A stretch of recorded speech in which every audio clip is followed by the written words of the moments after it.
This is Phil Bell from Freedomworks on the Daily Mojo with your morning update. I want to tell you a little story, and it's a really good one.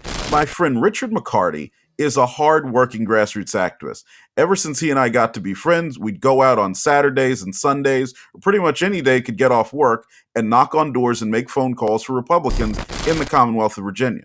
Richard was ultimately rewarded for that by being elected to the Republican State Central Committee, where he helps to decide how the party platform is executed and also to help spread that grassroots spirit among other volunteers. But here's the cool part. Richard, just like all of us, had several causes that really mattered a lot to him. And in his case, the biggest cause was predatory towing.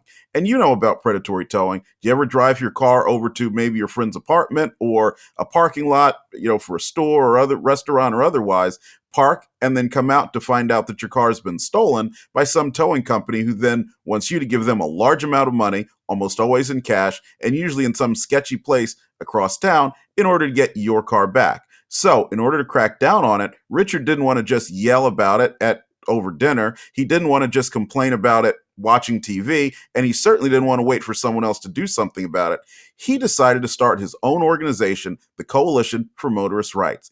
And in the time since he's done that, he has accomplished some really amazing things. In fact, in this year's election cycle here in Virginia, no fewer than 20 candidates who will be on next Tuesday's ballot have endorsed some or all of his platform, which not only includes predatory towing, it also includes abolishing the equally predatory car tax, which both Republicans and Democrats have left in place despite its dramatic unpopularity among Virginia's electorate.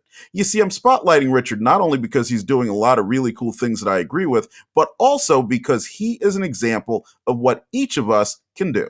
You see, we don't have to just sit here and watch Joe Biden or whoever the person we're complaining about today wreck the country. We don't have to live with limited freedoms. We can have the things we want if we're willing to work for them.